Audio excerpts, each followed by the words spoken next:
오늘 말씀까지 예수님께서 아침에 일어나 거닐다 보니 시장하셨어요.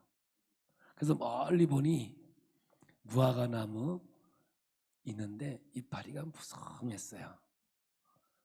근데 그 나무에는 열매가 없었어요. 근데 성경에는 무화과의 때는 아니었어요.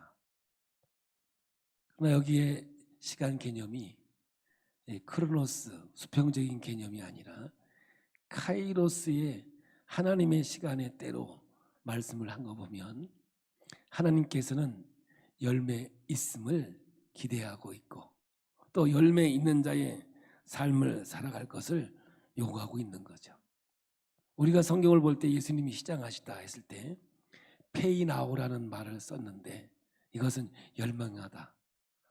그러니까 예수님은 예수님의 기대에 뭔가 허기진 모습을 드러내고 있는 것이죠.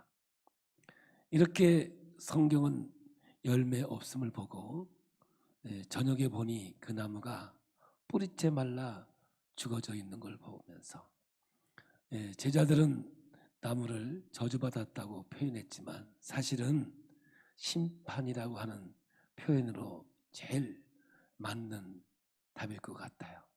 언젠가는 열매 없음을 통해서 하나님의 심판대 위에 오른다는 사실을 이제 말씀을 통해서 우리에게 이야기하고 있는 겁니다. 그래서 지난주에도 예수님께서 다시 성전에 들어가 여기저기를 거니니까 우리가 알듯이 성전에는 아무나 들어가는 데가 아니잖아요. 대제사장이 들어가는 곳, 제사장이 들어가는 곳, 또 이방인과 유대인들이 들어가는 곳이 다 구별되어 있다고요.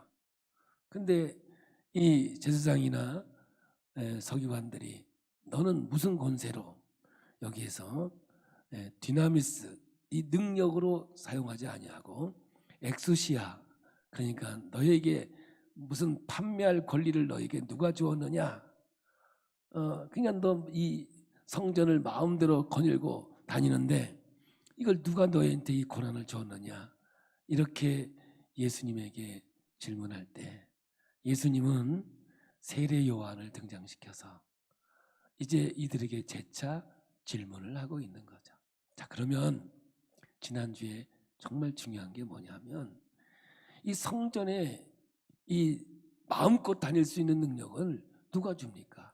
성전의 주인이신 예수 그리스도가 자기 것을 가지고 자기 마음대로 할 수 있는 권한이 없겠습니까?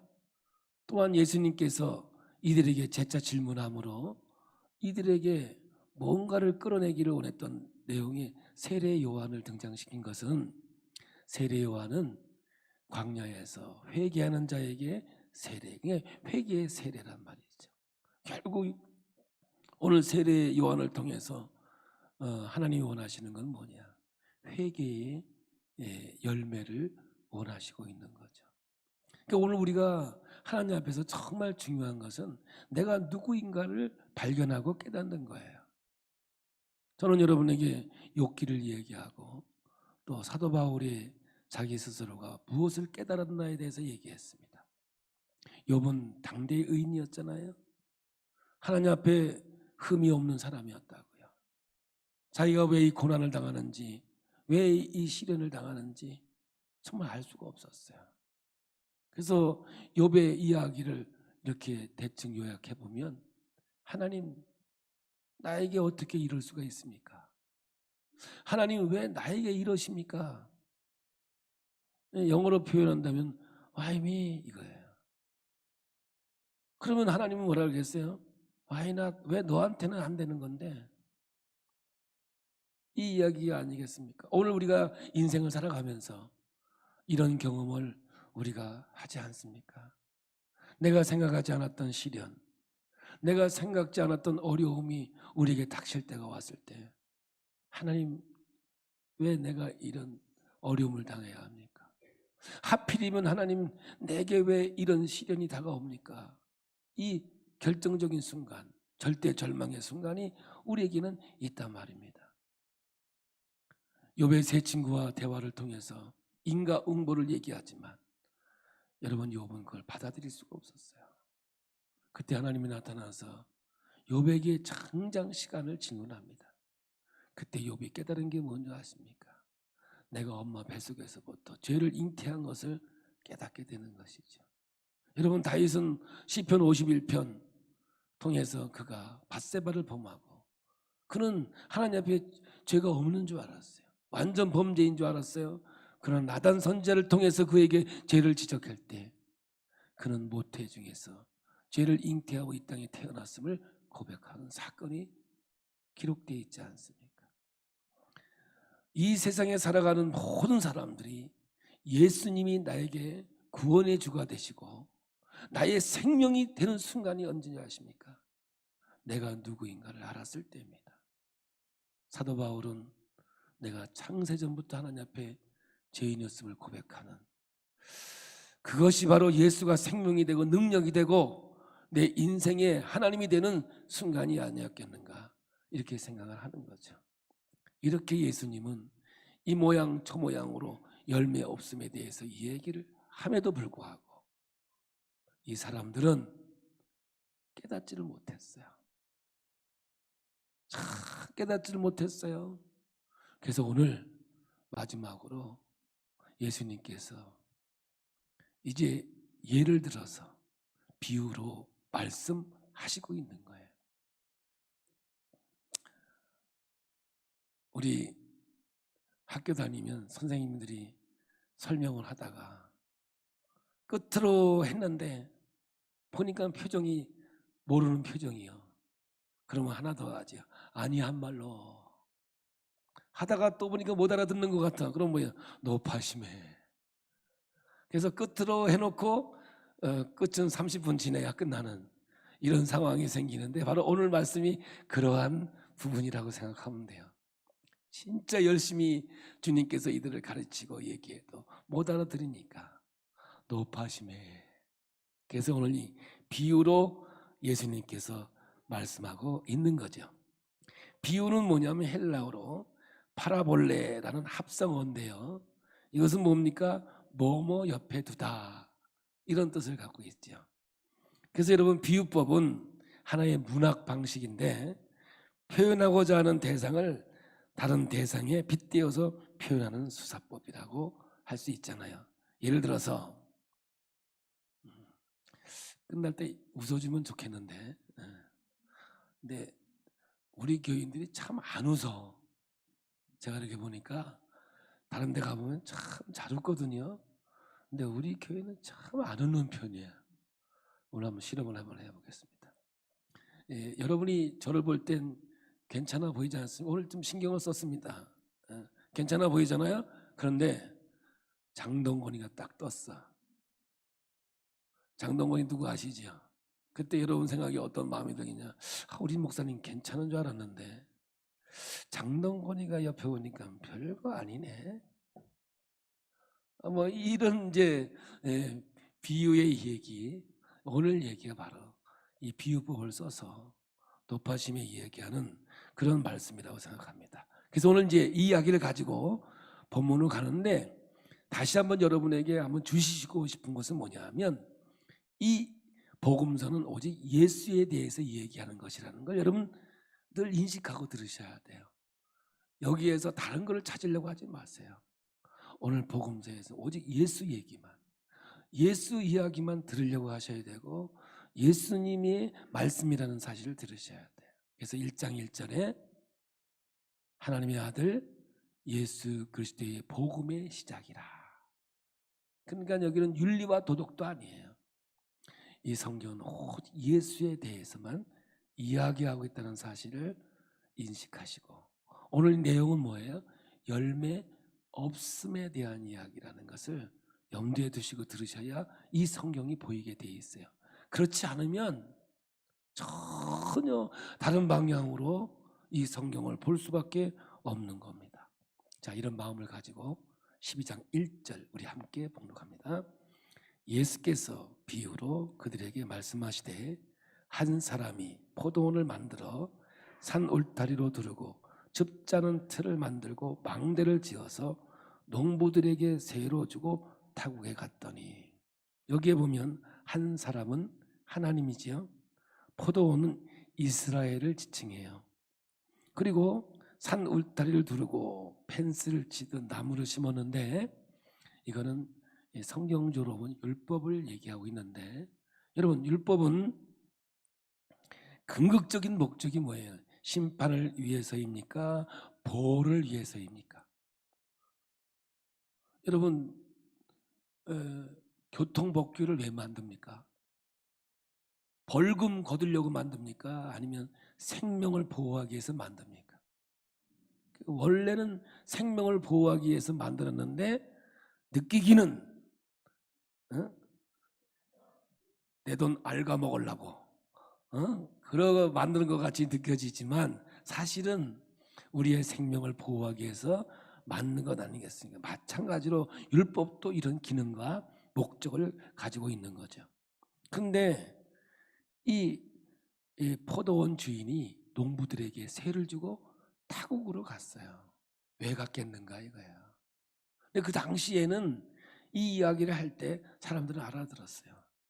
왜 이 땅을 놔두고 외국으로 갔겠냐, 뭐 여행을 갔겠냐, 그런 차원도 있지만 두 가지 어려움이 있었어요. 이때 첫째는 로마가 지배하던 때에 어떻게든지 세금을 많이 걷어서, 로마가 전쟁을 많이 했거든요.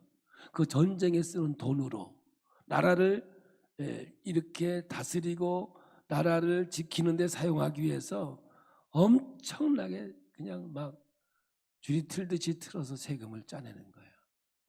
특히 이때는 뭐냐면 종교적 권력자들이, 또한 이때 성전 제2 성전을 건축하고 있을 때니까 어떻게든지 헌금을 많이 거두려고 그냥 뭐 짜내는 거예요.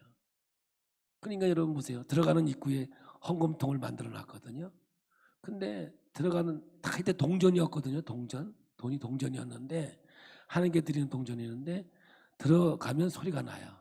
근데 헌금하는 목적, 이 내용이 얼마나 많은지, 뭐 이런 헌금 저런 헌금 이렇게 있는 거예요.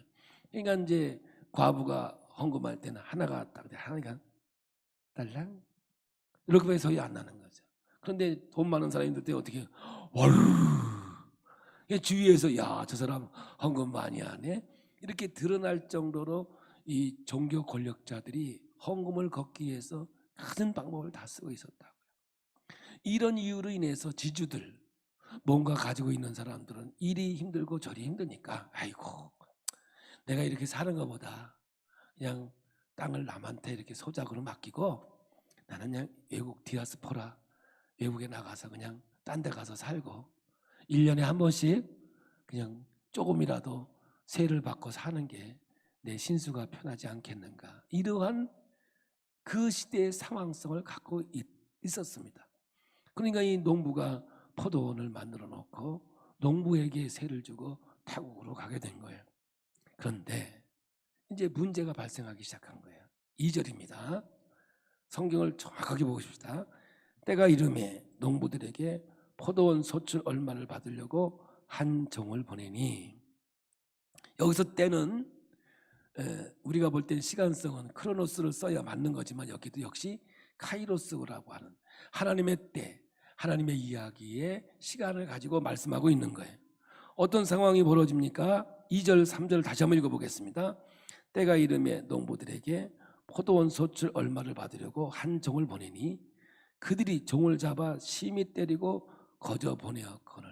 그냥 막 심하게 때리고 그냥 아무것도 안 줘서 도로 보내버린 거예요. 이제 4절입니다. 두 번째 상황이 생기죠. 다시 다른 종을 보내니 그의 머리에 상처를 내고 능욕하였거늘. 여기 능욕이 뭐예요? 업신여긴 거예요. 정말 수치를 당할 정도로 업신여긴 거 아니겠습니까? 그러니 오늘 여러분, 이 이야기 속에는 장차 고난을 받으신 예수님의 모습이 그대로 담겨 있지 않습니까? 능력과 수치예요. 최초의 인류의 인간이 죄를 짓고 느낀 게 뭔지 아십니까? 수치죠. 부끄러움이에요. 아담과 하와는 벌거벗었으나 부끄럽지 않았어요. 그런데 죄를 짓는 순간 수치와 부끄러움을 느끼고 이제 옷을 헤입는 상황으로 바뀌게 되는 거죠. 그리고 예수님은 뺨을 맞아요. 마태복음에는 26장 67절에 이렇게 표현하고 있어요. 이 똑같은 상황입니다.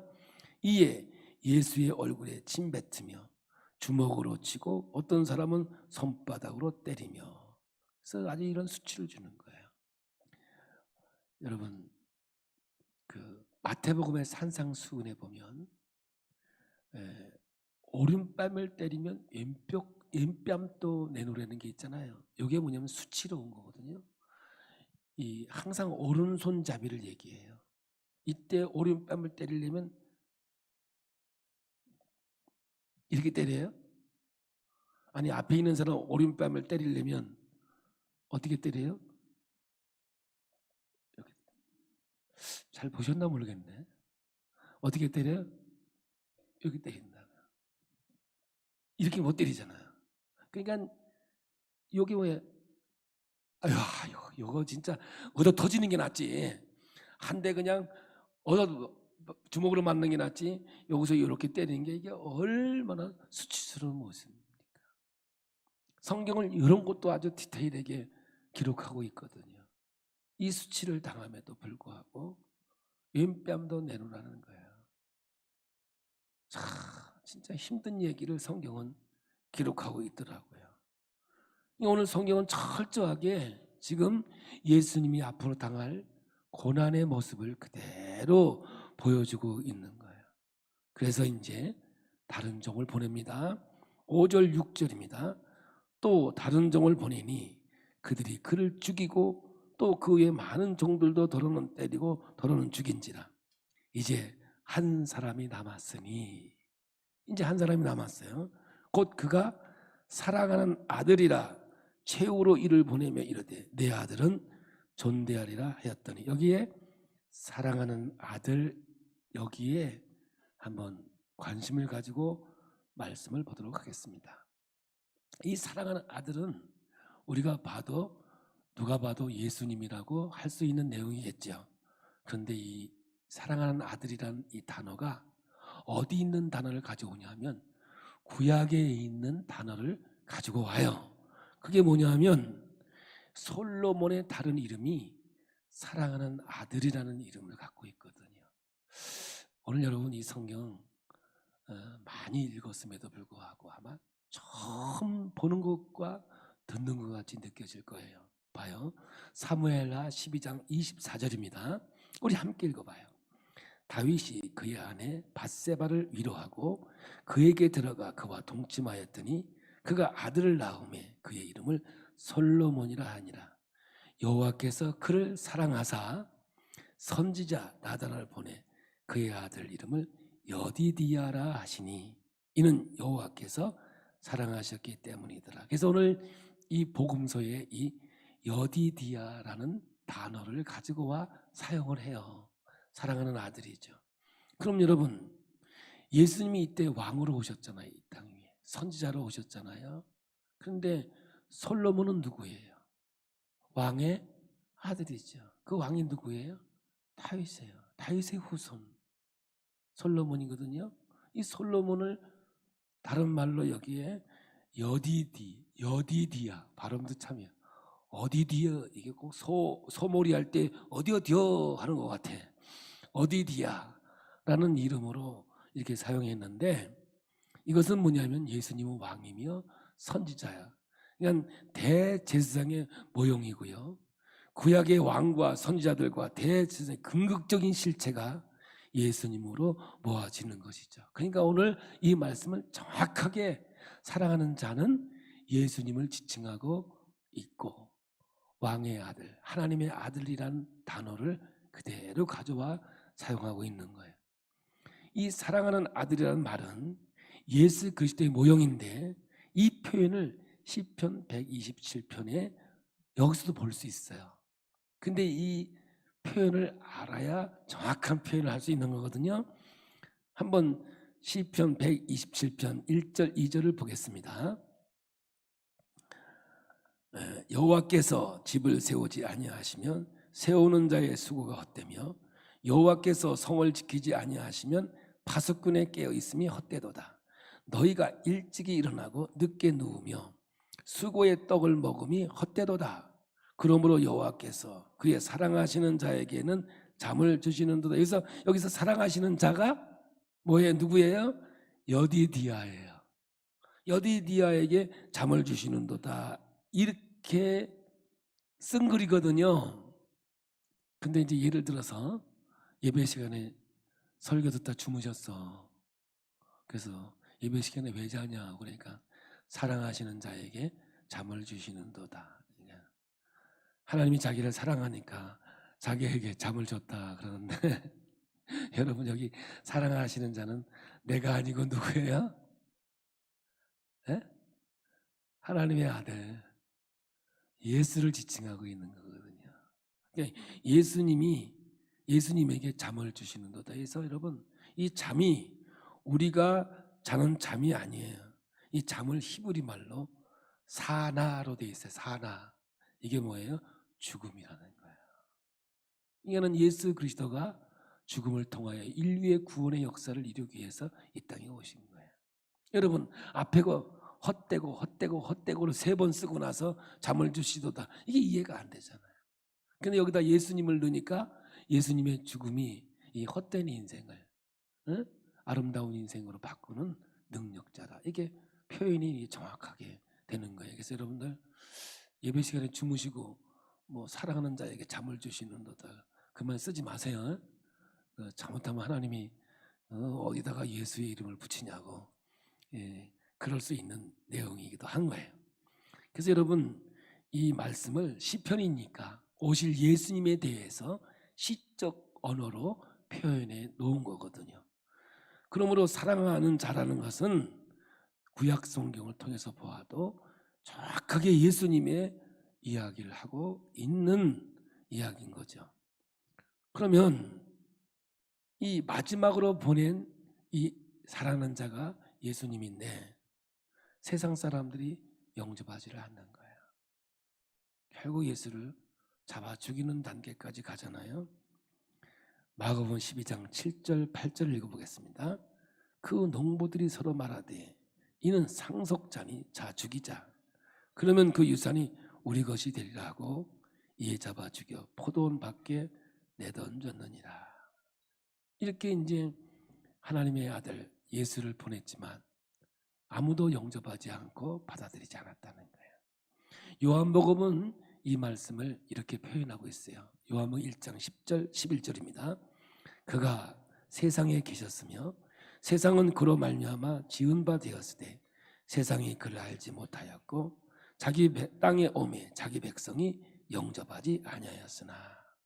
이 포도원은 하나님의 것이죠.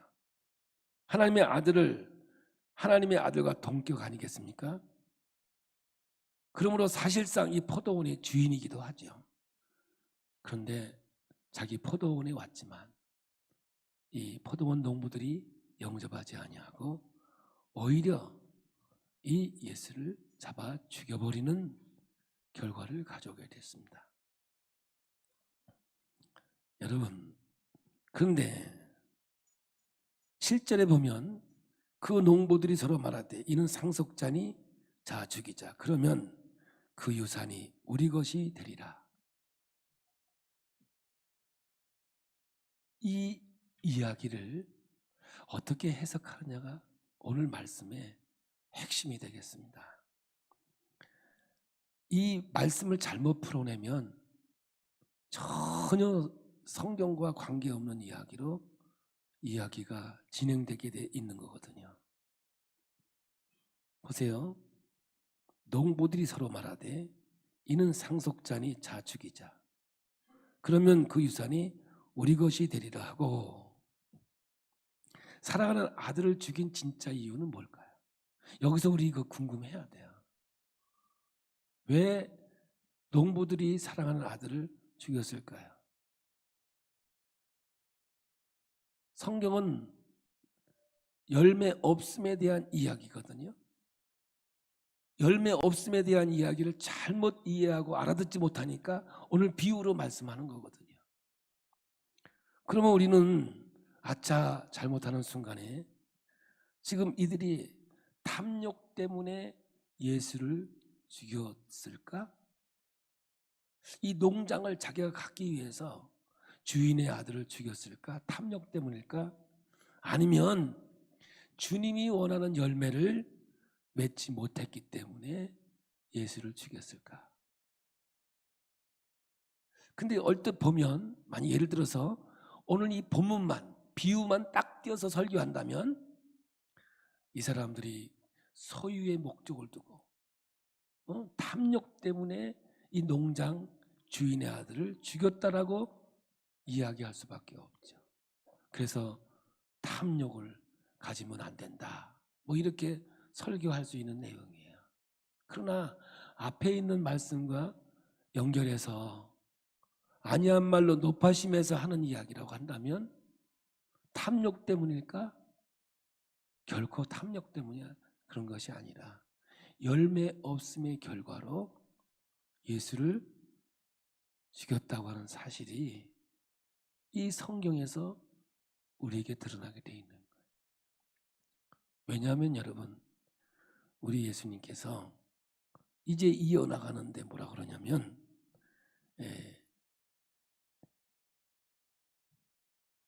10절로 가볼까요? 마가복음 12장 10절로.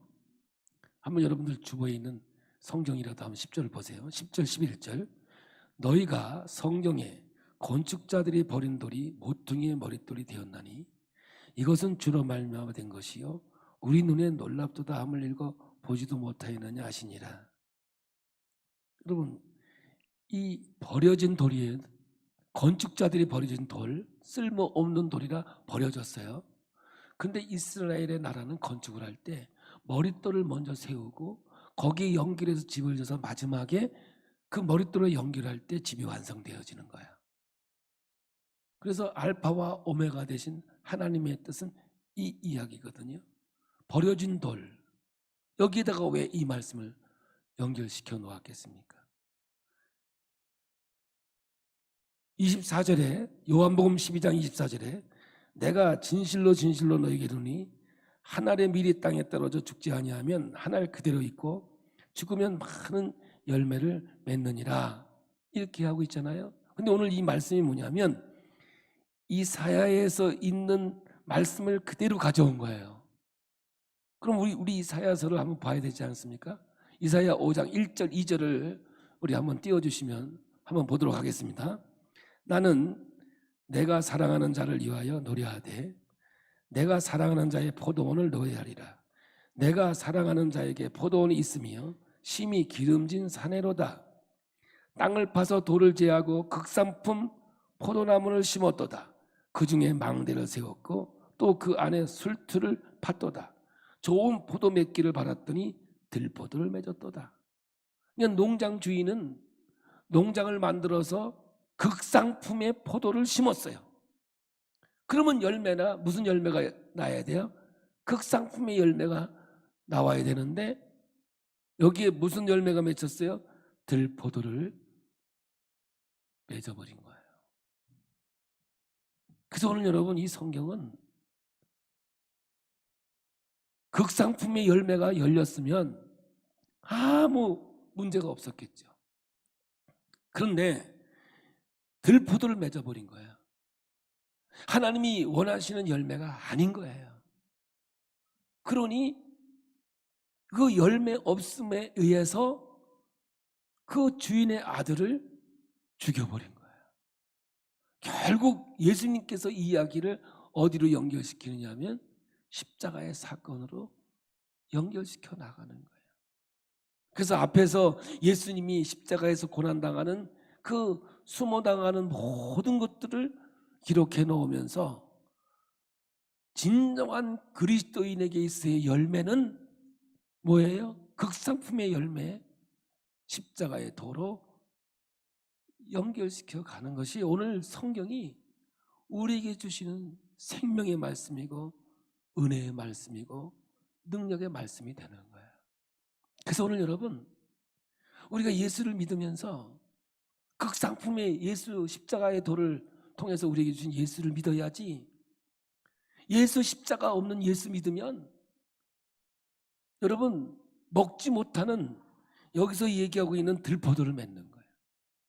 그 들포도를 맺으면 결국 어디로 가느냐? 예수를 잡아 죽이는 사건으로 가게 돼 있다 이 말이에요. 다시 한번 정리해 볼게요.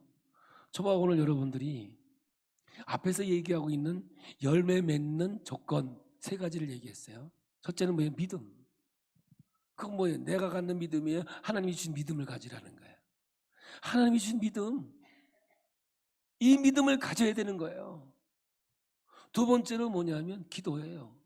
기도는 우리가 여러 가지 기도 있어요. 우리가 구하는 거, 두드리는 거 다 있어요. 그러나 여기서 얘기하고 있는 것은 뭐냐면 기다림의 기도예요. 다시 오실 예수님을 기다릴 수 있는 그 기도의 영성이 있어야 이 세상에서 아름다운 열매를 맺게 돼 있는 거예요. 그리고 세 번째 이야기한 게 뭐예요? 용서의 열매거든요. 이 용서의 열매가 없으면 내가 용서받지 못하는 거예요. 그래서 주님 가르치신 기도에도 내가 남의 죄를 용서해 준 것 같이 내 죄를 용서해. 그러니까 선행이 뭐냐면 먼저 용서가 있고 그 다음에 나의 용서가 이루어지고 있는 거거든요. 그래서 예수님께서 살아계실 때 뭐라고 그래요? 나를 따라오려거든 자아를 버리고 자기 십자가를 지고 나를 따라오라고 그러는 거예요. 그래서 저는 여러분 방망 먹고 다니면서 하는 얘기가, 한 사람 한 사람에게 주어진 십자가가 있다. 그 십자가는 결코 내려놔지는 게 아니다. 아무리 믿음이 좋아도, 아무리 신앙생활을 열심히 해도 내게 주어진 십자가는 결코 내려놔지는 것도 아니고 내려놔서도 안 된다. 그러므로 내 인생 속에 고난이 있고 슬픔이 있고 괴로움이 있고 아픔이 있고 고통이 있다 하더라도 내가 하나님 앞에 나와서 은혜 받고 하나님 앞에 영광 돌리면 이 문제가 해결된 것 같지만 역시 그대로 내 인생에 붙어 있더라. 그러므로 은혜는 뭐냐? 넘어가는 게 은혜고 은혜는 지고 가는 게 은혜지. 그래서 하나님의 십자가의 도를 통해서 내가 용서와 사랑의 도를 깨닫고 보면 어떠한 시련이 와도 넘어가는 능력이 있고 어떤 환난이 와도 능히 지고 갈 수 있는 능력이 있는데, 내 믿음은 다 내려놓고 도망가겠지만 하나님이 주신 믿음이 있는 사람들은 끝까지 그 믿음을 지키고 주의 길을 걸어가는 자가 될 것이라는 이 사실이 기독교의 순수 복음이란 말이에요. 근데 많은 사람들은 하나님 앞에 와서 기도하면 문제가 해결되고 문제가 없어지고 그냥 평평대로만 생길 줄 아는데 그렇지 않다는 거예요. 우리 인생의 길은 가시밭길도 있고 돌짝밭도 있는 거예요.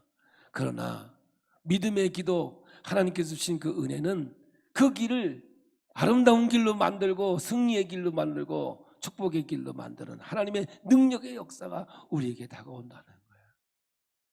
근데 오늘 우리는 이 말씀의 깊은 진리를 깨닫지 못하고 십자가를 내려놓고 가니까, 왜 나에게 이런 일이, 하나님 어떻게 나에게 이런 일이, 그러니까 와이메 하나님 왜 나에게 이러십니까? 그럼 하나님 뭐라 그래요? 왜 너한테는 안 되는 건데? 하나님의 대답은 그것이라니까요. 오늘 여러분 우리 기독교가 기복신앙처럼 그냥 교회 나오면 복 받고 그런 거 아니에요. 여러분 교회 안에 오면 이런 얘기들이 많이 있어요. 예수 믿고 복 받은 사람의 이야기를 많이 해요. 그러나 여러분 세상 사람들이 감동하는 것은 예수 믿고 복 받은 사람의 이야기가 아니에요. 예수 믿기 때문에 핍박을 기꺼이 받을 수 있는 사람들에 대해서 감동을 받는다는 말이에요. 내가 예수 믿었더니 하나님께서 이렇게 많은 복을 주셨더라. 그 세상 사람들 감동 안 받아요. 여러분 솔직히 돈 버는 거요, 믿음 갖지 않아도, 신앙을 갖지 않아도 얼마든지 돈 벌 수 있어요. 왜요? 믿음을 가진 사람보다 믿음이 없는 사람이 불의로 방법으로 돈을 버는 사람들이 얼마나 많은데요. 60억. 뭐 다 아는가 보지? 그냥 난 난 살아생전에 한 번 좀 모아봤으면 좋겠어. 이놈의 돈이 왜 이렇게 안 맞아? 난 억을 마본 적이 없어. 근데 그냥 뭐 60억, 1000억, 2천억 이건 뭐 무슨 우리 돈 1000원짜리, 10,000원짜리 만지듯이 얘기하니? 여러분, 이게 복받은 사람이에요. 세상은 돈 많이 번 사람을 감동하지 않는다니까요. 이 험한 세상 가운데에서, 돈의 가치가 큰 이 세상 가운데에서 기꺼이 핍박을 받으며 불의한 일에 타협을 하지 않는 그리스도인들을 바라보면서 세상 사람들은 감동하고 아름다운 고백이 터져 나온다, 그 말입니다. 우리 기쁨의 교회 성도 여러분, 오늘 여러분 말씀은요 딱 하나로 가요. 십자가로. 십자가에서 이루어지신 하나님의 은혜가 뭐예요? 용서와 사랑 아니겠습니까? 우리 예수님 참 무화과 나무를 보면서 열매 없음을 안타깝게 여겨. 그 나무가 심판의 도끼가 그 뿌리에 놓인 것을 보시고 열매 있기를 원하셔서 우리에게 주시는 이 십자가의 도를 우리에게 주시고 있다는 사실을 마음에 새기면서 오늘 여러분 열매 없는 자가 되면 안 돼요. 한마디 더 할까요? 여러분, 이 용서와 사랑의 열매를 맺지 못하면, 다시 말하면 십자가의 도를 깨닫지 못하면, 그래서 어떤 사람은 그래요. 우리 열매 맺자. 우리가 무슨 열매를 맺어요? 요한복음 15장에 있듯이 예수님은 포도나무요, 우리는 가지니 가지가 그 포도나무에 붙어 있으면 절로 열매를 맺나니. 할렐루야. 그러면 결국 뭐예요? 이 십자가의 열매가 없다는 것은 주님과 떨어져 있다는 거 아니겠어요? 주님이 내 안에 나와 함께하고 있다면 이 열매는 당연히 열리는 거야. 열매를 맺자. 아니 무슨 가지가 열매를 맺자예요? 붙어 있으면 열매를 맺는 거지. 지금 성경은 이 얘기를 하고 있는 거거든요. 내가 예수다. 하나님의 아들이다. 너희들이 내 안에, 내가 너희들 안에 있으면 구하는 대로 그대로 되리라. 할렐루야. 주님은 철저하게 내가 내 안에, 내가 너희 안에 하나가 되길 원하시고 이 말씀 안에서 열매 있음에 대해서 얘기하고 있는 거거든요. 그런데 이 성전에서 제사장과 서기관과 바리새인들은 예수 없음에도 불구하고 이들은 자기의 의지와 능력으로 모든 것들을 이루어가려고 애쓰고 있는 거예요. 오늘요 열매 맺자. 인본주의입니다. 신본주의는요 예수를 믿고 주를 의지하자예요.